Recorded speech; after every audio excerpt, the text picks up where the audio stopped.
आप इधर उधर देखने की तकलीफ मत उठाइए मंत्री साहब। हम देख भी चुके हैं और सुन भी चुके हैं। यहाँ दीवारें तो हैं लेकिन इनके कान नहीं। आपका वागले से अलग हो जाना, वागले का भरी अदालत में आपके खिलाफ बयान देना, आपका गिरफ्तार होना भाई ये सब मेरी समझ में पूरी तरह से नहीं आया। इसलिए तो आपको हमने याद किया है। और जब कभी जरूरी समझा जाता है तो इंस्पेक्टर वागले इसी तरह भेस बदल कर हमसे मिलने यहाँ आते रहते।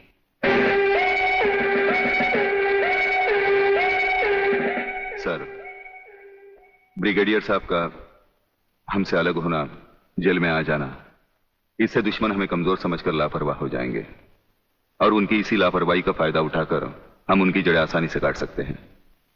हम जिन जराइम की तलाश में हैं, उसकी कुछ जड़ें इस जेल की चार दीवारी में भी पैवस्त हैं।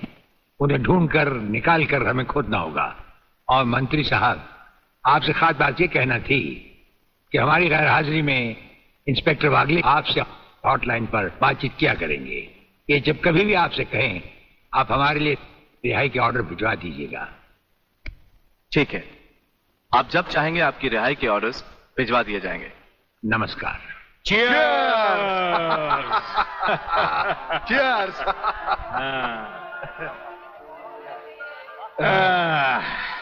नया साल बहुत बहुत मुबारक हो प्रलयनाथ। नया साल तुम्हें मुबारक और सूर्यदेव सिंह का जेल जाना मुझे मुबारक। राधा बिटिया कहीं नजर नहीं आ रही। नजर तो तुम्हारा बेटा रसिक नाथ भी नहीं आ रहा। अरे भाई, इन नौजवान लोगों का हम बूढ़ों से क्या मतलब। मना रहे होंगे कहीं नया साल अपने जवान दोस्तों के साथ। प्लीज रसिक, ऐसा मत करो ना। अगर ऐसा नहीं करूंगा तो नए साल का सेलिब्रेशन अधूरा रह जाएगा मेरी जान। रसिक, तुम जानते हो मैं तुम्हारे बच्चे की माँ बनने वाली हूँ। माँ? यानी प्रेग्नेंट?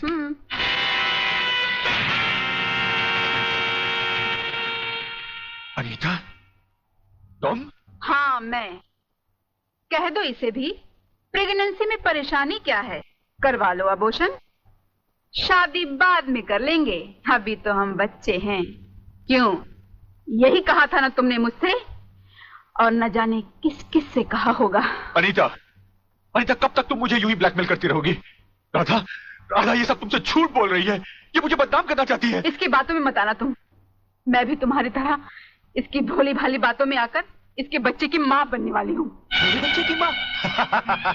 अरे ना जाने किस किस का पाप अपने पेट में पालकर तू मुझे उसका पाप बना रही है। रसिकनाथ, जिसका पाप मेरे पेट में है उसे पापी का अंत करने आई हूँ।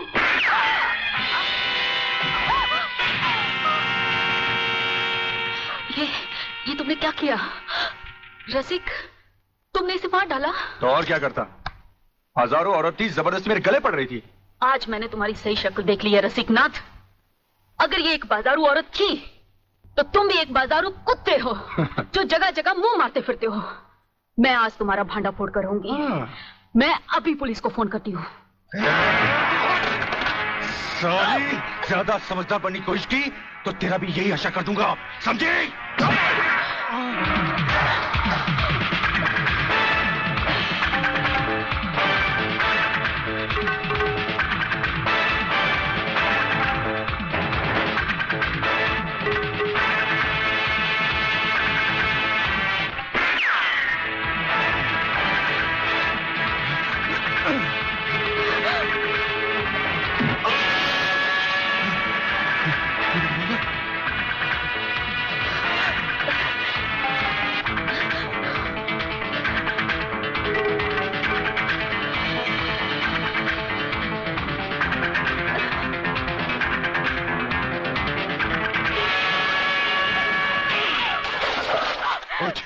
पुलिस को बताएगी,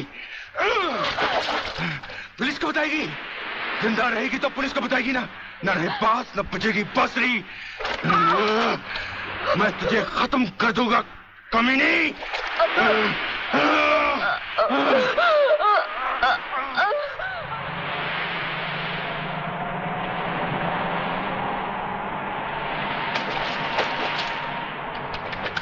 अगर होती तो पीने का मजा ही नहीं आता। अरे क्या हुआ?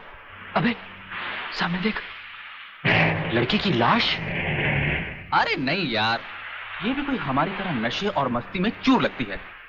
चलो उसे और पिलाते हैं, अपना भी नया साल सुधर जाए। अबे नया साल सुधारने के बच्चे अगर लफड़े में फंस गए ना तो जिंदगी बिगड़ जाएगी। हमें क्या मालूम वो जिंदा है या मुर्दा? क्यों संजू? कुछ भी हुआ लोग, मगर इंसानियत के नाते उसे देखना हमारा फर्ज है। चलो चलो देखते हैं।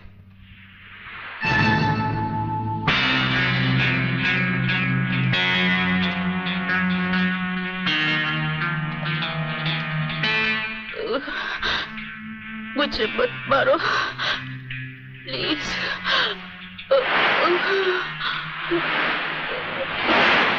भगवान के लिए मुझे मत मारो।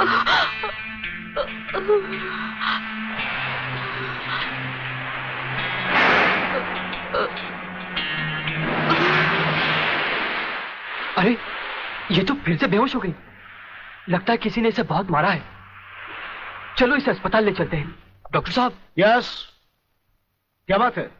डॉक्टर साहब ये लड़की बहुत सीरियस है, आप बचा लीजिए प्लीज। लड़की? कहाँ है लड़की? कौन है ये? हम नहीं जानते। तुम नहीं जानते तो इसे लेके क्यों आए हो? कहां से लाए हो? बीच से। ये हमें बीच पर बेहोशी की हालत में मिली थी। बेहोशी की हालत में?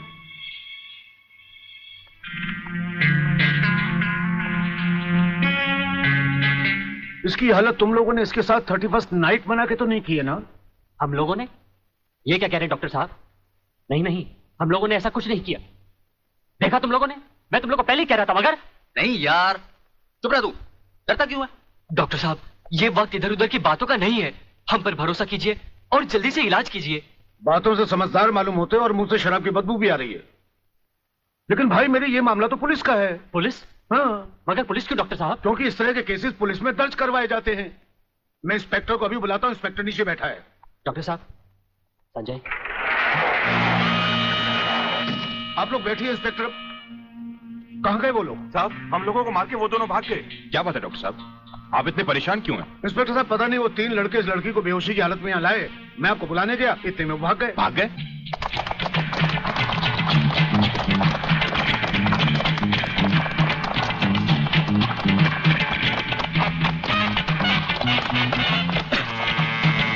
अरे जल्दी कर।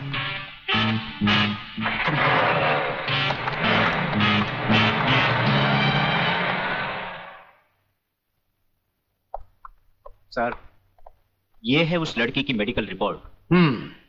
रेप केस है? नो सर, लड़की के पेट में 2 महीने का बच्चा है। लड़की को होश आया? No sir.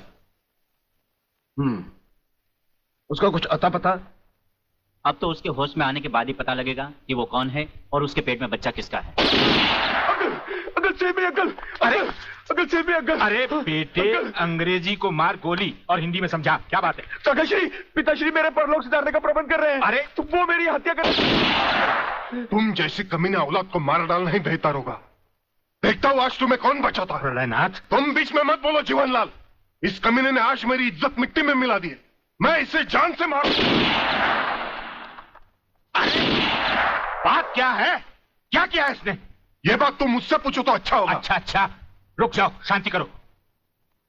बेटे रसिक, चलो उठो, बताओ क्या बात है? अंकल, अंकल मैं। हाँ हाँ बोलो, डरो मत। अंकल मैं एक लड़की से मोहब्बत करते हो, यही ना? हाँ। तुम भी कमाल करते हो प्रलयनाथ। बेटे की मोहब्बत बर्दाश्त नहीं कर पाए, उसे मारने पर तो लाए। अरे मोहब्बत करना तो आजकल के नौजवानों का फैशन है। बात यह नहीं है जीवनलाल, सच तो यह है कि इसकी मोहब्बत के चक्कर में वो लड़की इसके बच्चे की मां बनने वाली। ओहो, तो इसमें कौन सी नई बात है? करवा दो शादी। और अगर लड़की अपने बराबर की नहीं है तो करवा दो एबॉर्शन। मगर जीवनलाल बात यह है। अरे यार, ऐसे मामले में बात कुछ नहीं होती, सीधी सी बात है। अगर वो लड़की नहीं मानती तो पैसे वैसे देकर अपनी जान छुड़वा लो, और अगर फिर भी नहीं मानती तो तुम्हारे लिए किसी की जान लेना कौन सी नई बात है? प्रलयनाथ, तुम तो खामखा उस लड़की के लिए अपने बेटे की जान के पीछे पड़े हो। दरअसल बात यह है जीवनलाल कि वो लड़की तुम्हारी बेटी राधा है।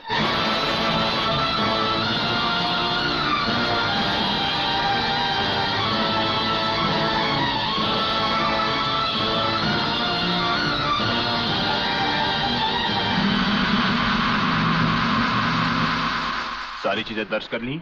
जी साहब। और हाँ, इस डेड बॉडी को जल्द से जल्द पोस्टमार्टम। साहब ये पर्स मिला है।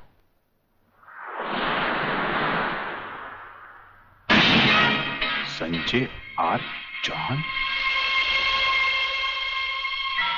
मेरा पर्स बीच पर या अस्पताल में गिरा है। अगर वो पुलिस को मिल गया तो कहीं हम फंस ना जाए। नहीं यार, अरे जब हम लोगों ने कुछ बुरा किया ही नहीं है तो हम फंस क्यों जाएंगे? अरे मैंने पहले ही कहा था कि इस चक्कर में मत पड़ो, उल्टे फंसेंगे। लेकिन मेरी सुनी किसने थी? मैं कहती हूँ डर डर के कब तक ये बात सबसे छुपाते रहोगे। चलो माँ जी को सब सच बता देते हैं, सब ठीक हो जाएगा।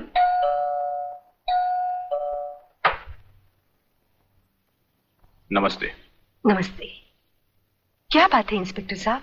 हम शक की बुनियाद पे आपके बेटे संजय और उसके 2 दोस्तों को गिरफ्तार करने आए हैं।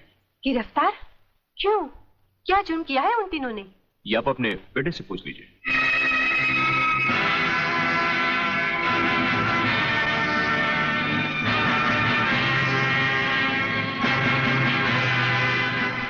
वाह गोटिया वाह, क्या खुशखबरी लाया है। डीआईजी रुद्र प्रताप का बेटा पुलिस के फंदे में।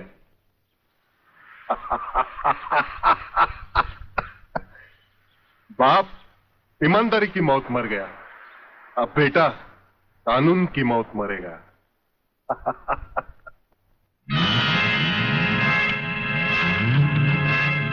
गोटिया आप देखना, मैं इस चश्मदीद गवाह को ऐसी मौत मारूंगा कि उसकी आंखें मुझे पहचानने से पहले ही बंद हो जाएगी। तुम उस डॉक्टर को खरीद लो और रिपोर्ट तैयार करवाओ जो मैं चाहता हूं। यह समय सोचने का नहीं है बेटी, यह हम दोनों की जिंदगी और मौत का सवाल है। पिताजी, पुलिस पूछेगी तो मैं क्या बताऊंगी, किसका नाम लूंगी? पुलिस को तुम ये बताना कि तुम्हारे साथ बलात्कार हुआ है। हाँ बेटी, बलात्कार। प्रलयनाथ की प्रलय से बचने का ये एक ही तरीका है। तुम उन्हीं 3 लड़कों का नाम पुलिस को बता देना जिन्होंने तुम्हें अस्पताल पहुंचाया है। पिताजी, लगता है पापियों के साथ रहकर आपका दिमाग भी उन्हीं की तरह हो गया है। आप ये कह रहे हैं मैं उन लड़कों को फांसी के फंदे तक पहुंचा दूं जिन्होंने मेरी जिंदगी बचाई?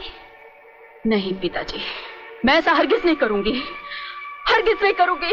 बेटी, इतिहास गवाह है, आदमी ने अपनी जान को बचाने के लिए अपने ही भाइयों की लाशों को कुचला है। ये दुनिया का नियम है बेटी। फिर वो तीनों हमारे लगते भी क्या हैं? अगर उन्हें फांसी लग भी गई तो हमारा क्या जाएगा? बेटी, उन लोगों की जिंदगी से कहीं ज्यादा कीमती हमारी जिंदगी है। पुलिस को वही बताना जो मैंने तुम्हें कहा है।